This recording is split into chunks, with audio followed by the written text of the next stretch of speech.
기장하게 준비를 했습니다. 부부 아니고요. 예. 가족의 세계인데요. 실화를 바탕으로 한 재연 드라마입니다. 네. 네.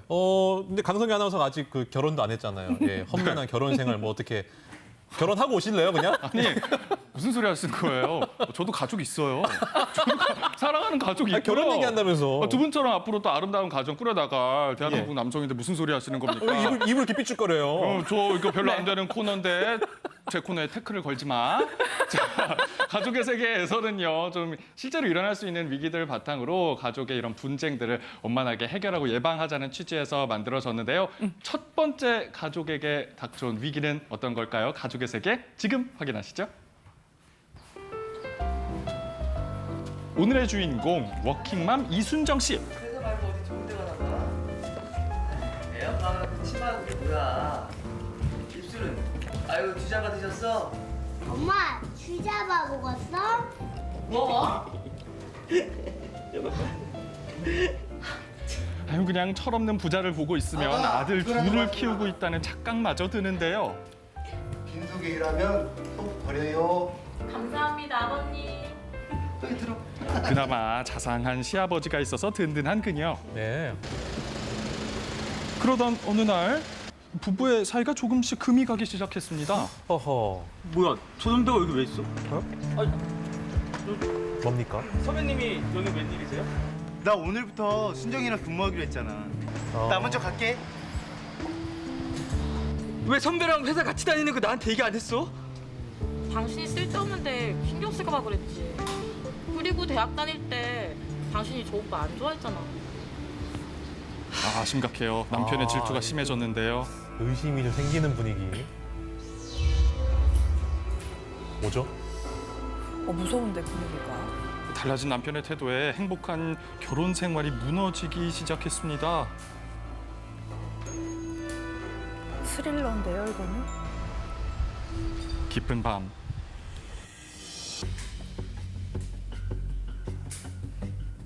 휴대전화 확인하려고. 점점 심해진 남편의 행동. 순정 씨가 잠든 사이 그녀의 휴대전화를 훔쳐보기까지 이르렀는데요. 문을 열었어. 날이 갈수록 심해지는 남편의 의처증. 그러나 여기서 끝이 아니었습니다. 검은 그림자는 아들 찬이에게까지 왜? 뻗었는데요. 에이.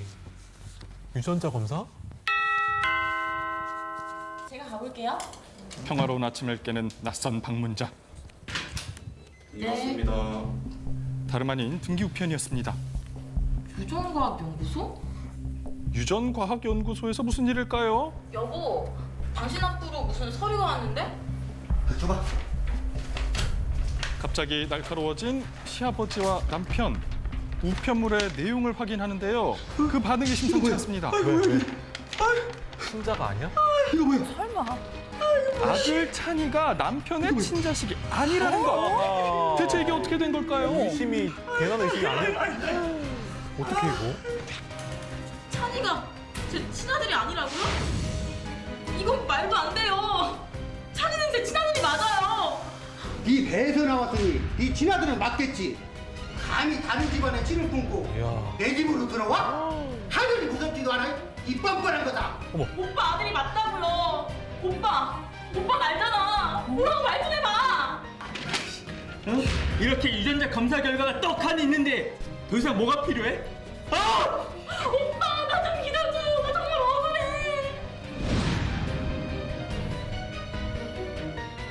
야, 지금 마지막 진짜 충격적인데요? 가족의 세계. 어머. 와, 이거 지금 일막이었거든요.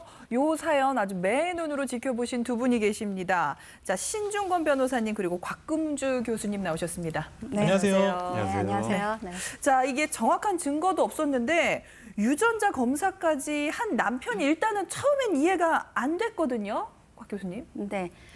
이 보통 때는 괜찮은데요. 한번 꽂혀서 네, 싹이 트기 시작하면 그렇죠. 걷잡을 수 없는 거가 이 의심이라는 감정입니다. 네. 근데 이 의심은 그 하는 사람이 굉장한 피곤함을 느끼게 되는 거죠.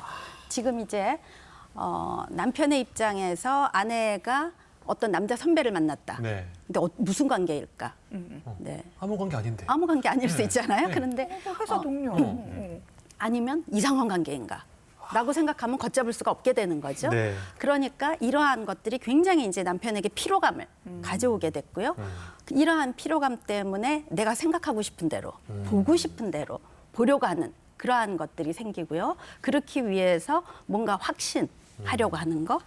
그래서 내가 하는 거는 의심이 아니고 확신이야. 그 확신을 찾기 위해서 증거를 찾는 거죠. 아하. 그러다 보니까 이러한 유전자 검사까지 가게 되는 거죠. 네. 근데 변호사님 이게 예. 아까 영상에서 봤지만 아이가 자고 있을 때 예, 몰래 머리카락 떼가가지고 예, 예. 검사 받은 거잖아요. 예, 이거 예. 법적으로 이래도 되는 겁니까? 예, 안 되는 것처럼 보이죠? 예. 실제로도 안 됩니다. 안 되는 거예요? 예. 예. 원래 유전자 검사를 받기 위해서는 그 검사 대상자의 서면 동의를 받게 돼 있어요. 구두로도 안 돼요. 서면 동의. 서면으로? 예, 예. 예. 근데 지금 보시면 아시겠지만 대상자가 미성년자랍니다. 네. 이 경우에는 어떻게 하냐면 부모 모두가 동의를 해야 돼요. 엄마도 동의해야 예, 되는 예, 거예요. 예. 근데 이 경우 같은 경우는 그런 게 없어 보이면 네. 이런 경우는 당연히 불법이 되는 거고 네. 그래서 당연히 마찬가지로 드라마에서 보이는 몰래 한 유전자 검사는 네. 다 불법입니다. 아. 그래서 이런 경우에 1년 이하의 징역 또는 2천만 원 이하의 벌금에 처해질 수 있기 때문에 그렇군요. 조심하셔야 됩니다. 아니 근데 그 마지막이 굉장히 충격적이었어요. 근데 그 아내는 너무 끝까지 아니라고 예, 억울해하고. 이게 아까 1막이었거든요. 뒷이야기가 있죠. 예. 있습니다. 어. 좀 황당하죠. 네. 근데 이게 네. 지금 실화를 바탕으로 구성이 된 건데요. 지금 유전자 검사 결과 친자가 아니라고 밝혀졌는데 또 숨겨진 반전이 있었습니다. 확인해 아하. 보시죠. 반전? 얼마 후 유전자 연구소에서 다시 만난 가족. 내가 진짜 잘못했어. 다시 돌아와 주라. 왜 또 반전이지 진짜? 쫓아낼 땐 어머, 언제고 비네? 이제 와서 염치도 없지. 어떻게 우리 찬이가 친자식이 아니라고 의심을 하고 나 몰래 유전자 검사까지 할 수 있어? 잠깐만.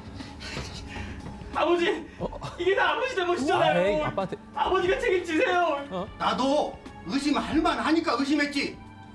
솔직히 너 처음 봤을 때부터 현실이 탐탁지 않았어. 사이 좋으셨는데. 모든 게 시아버지 필구 때문이라니 어떻게 된 일일까요? 아버지, 저희 결혼 허락해 주세요. 치지도 못한 것들이 결혼은 무슨 결혼이야? 안 돼. 아버지, 사실 순정이 임신했어. 아. 뭐? 아니 허락할 수 없죠. 혼전 임신한 며느리가 처음부터 마음에 들지 않았던 시아버지. 저건 누구야? 이 가족의 비극은 시아버지가 우연히 목격한 한 장면 때문에 시작됐습니다. 퇴근길에 며느리를 데려다주는 선배를 우연히 본 건데요. 아니, 저 선배가 문제였구나. 아까부터. 이때부터 며느리에 대한 의심의 씨앗이 싹트기 시작했습니다. 설마. 뛰지 마, 넘어져. 아, 휘갈리면 어쩌려고. 너는 누굴 닮아서 이렇게 칠칠맞니? 괜히 손주도 좀. 안녕하세요. 아, 아이고 우리 준이 유치원 다녀왔어? 네. 근데 찬이는 클수록 누굴 닮았는지 모르겠어요. 왜 저런 엄마 쓸데없는 아빠는 말랐는데 애는 톡톡하고 의심이 이제 머리 의심을 잘- 낳는 거예요. 머리는 혼자 반곱슬이고. 아유. 왜 탁했나? 가볼게요. 저런 사람들이 있어요. 네. 이때부터 시아버지의 의심은 더 커졌습니다. 아하.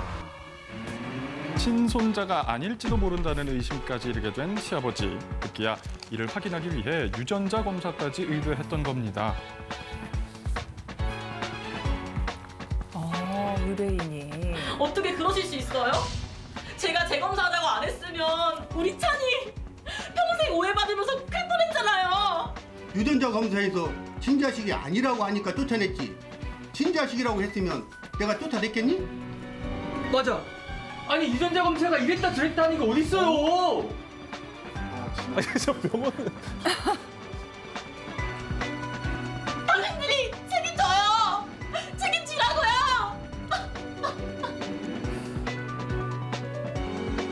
야 정말 가정이 한 번 금이 가면 저런 일이 다 터질지 있어요. 예. 어려운데 아니 이게 유전자 검사가 이렇게 틀리는 그러니까요. 경우가 있는 건가요, 변호사님? 예. 이게 사실상 이거는 검사 자체 문제라기보다는 아마 과정에서 아마 오염이 되거나 아니면 다른 것과 좀 섞여가지고 아하. 아마 그랬을 가능성이 높아요. 예, 네. 책임을 물을 수 있을까요? 예, 그러면? 당연히 물을 수 있을 것 같습니다. 실제로 이 가족이 이 검사 업체를 상대로 해서 손해배상 청구를 했습니다. 네. 그래서 재판부가 그 아내인 저희 며느리한테는 1,700만 원, 아하. 그다음에 남편한테는 300만 원을 지급하라는 판결이 통고됐어요. 네. 근데 왜 차이가 나냐 했더니 예. 남편 같은 경우에는 어떻게든 소극적으로라도 동조를 했어요. 검사하는 거에 대해서. 네네. 그러니까 넌 어차피 알고 있으니까 300만 원만 받아라 하고 300만 원을 줬고 가장 큰 피해자가 누굽니까? 당연히 며느리겠죠. 며느리가 그래서 억울하긴 며느리에게는 하죠. 그다보다 좀 더 많은 액수가 선정이 됐습니다. 그러니까 애초에 남편이 뭐 이렇게 검사 안 했으면 이런 일도 없었을 그렇죠, 텐데 그렇죠. 했기 때문에 그렇지. 너는 좀 감수해라 이런 거죠. 그 정도는 예. 좀 감수해야 된다는 예, 예, 의미에서. 예. 근데 교수님 아까 영상 초반에 보면 시아버지와 며느리 사이가 좋았거든요. 그러다가 이제 두 번째 영상부터는 뭐 한 장면 받긴 했습니다만 선배랑 다정하게 있는 거. 그 이후부터는 다정하시던 시아버지가 의심하고 막 이랬단 말이죠. 네. 왜 그러셨을까요?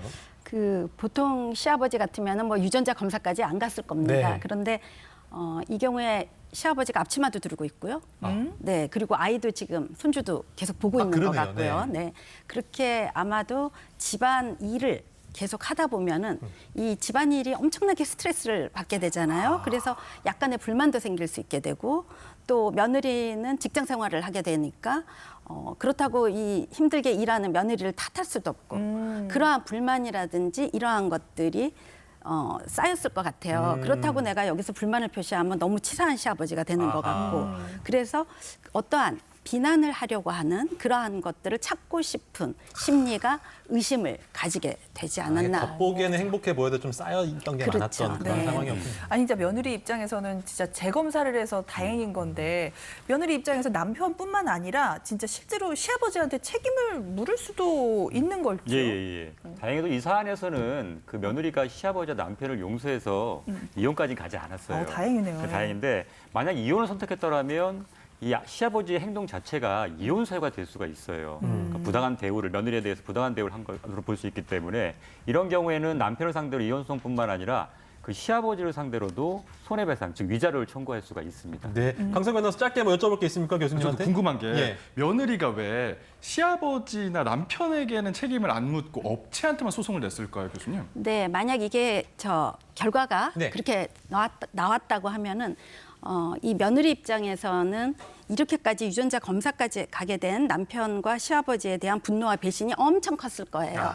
네, 그런데 지금 결과가 잘못 나왔잖아요. 네. 그러니까 이 시아버지와 남편에 대한 배신이라기보다 이렇게 잘못 판단을 내린 그러한 업체에 대한 비난이 한쪽으로 더 큰 그런 적이 나타난 거죠. 그렇게 되니까 그쪽으로 비난이 가지 않았을까 싶은데 이게 평생을 가면서는 마음에 앙금을 가져오지 않을까 싶어요. 알겠습니다. 오늘 가족의 세계 첫 시간 굉장히 황당한 이야기 두 분의 이 전문가의 말씀 잘 들었습니다. 고맙습니다. 네, 네, 감사합니다. 감사합니다.